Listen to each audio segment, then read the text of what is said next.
Hey guys, in today's video, I'm going to help you use personas so that you can make ChatGPT produce better content that best matches what you should be writing.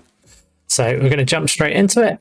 Here is ChatGPT, and it's very simple. So you need to think about your blog or your website. What are you writing about and who are you writing for? So the good news is we don't have to think about who we're writing for, but we don't need to think about the individual because ChatGPT can help us, but we do need to know what we're writing. So I have a blog that writes about pet food. Writes about pets. Ultimately, the goal of my blog is to sell pet food from my shop. Can you come up with a persona for readers and therefore potential buyers of my blog or website? Let's go for website. So the key thing here is this relates to your particular website. So it's no good you copying this, because unless you're selling pet food with a space in it, then it's not going to help you. Let me float out of the way so you can see. But remember what you're producing and what you want to happen. Maybe you want ads to happen. So maybe you want people to come and read your content, be on the page as long as possible and click on your ads. Maybe you want to direct them to your shop. And ultimately, you just put it in here. Now, ChatGPT is going to come up with like the name, the age, the demographics, the background. Interestingly, it's decided that women are the most common people that are going to buy pet food. Hopefully, goals and pain points. And then it's going to know how to speak to them to try and get the result that you want. So now that we've got all of this, really, really good. This has talked all about our potential buyer. Now you want to save this. Maybe you want to tweak it a bit, but put it in Google Docs, adjust it how you want, perhaps even tell ChatGPT to try again, but to take this into account. It relates to your audience. So I can't give you the answer unless you want a pet food blog, but you need to think about what makes sense for your guys. Once you've done that, as I say, put it in a Google Doc, save it somewhere, and then every time you're writing content using ChatGPT in future, you want to refer to that document, because that way you're keeping a consistent persona, and that way you're always talking to the same audience. So now once we've got this, you can just do whatever steps you normally do for writing a blog.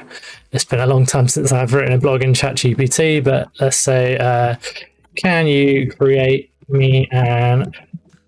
Let's go for an outline for an article to talk to customers about the perils of feeding. Was it cat or was it pet? I can't remember. It was pet food. Feeding your dog the wrong type of food. This is going to give me an outline. And then I'm going to say it's too short and give me something slightly better, probably.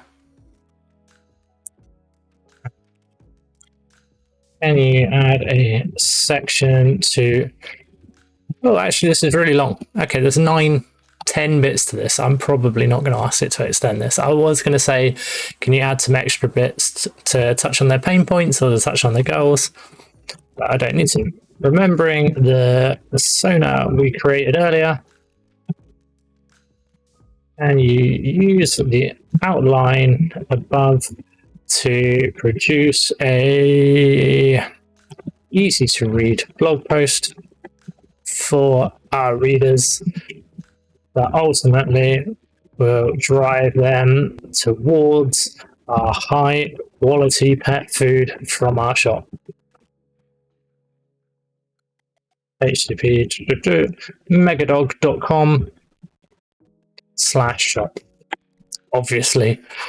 And then this is going to write as our lovely article for pet loving Pam. And it's going to do its best to get her to the shop. And right there in the introduction is the link to our shop. Brilliant. And then it's going to go through all of the things that we talked about there. and produce a high quality thing. Again, there's another call to action here. Brilliant, love it. I mean, I would probably say that's a bit short and it's not done all of the things from our outline, but you can use ChatGPT. Like, you can tell it to improve or to keep redoing it. It's 500 words. I'd probably want at least 700. I mean, normally I aim for 1,500 to 2,000 words, but depends on your niche, depends on the thing. Like, you can equally just say that's a little short. Remember to include everything from the outline. And then just let it go again. You know how ChatGPT works. If you're using GPT-4, I'm sure you'll get a better result. If you're using one of the tools that does all this for you, I'm sure you get an even better result still. I recommend sticking that persona in the little additional information box, and you can get a really, really fantastic result. There we go. That's how to use personas with your website. I do recommend using it. You will get a better result. It knows how to tailor the content that you're trying to produce to match the audience that you want to talk to.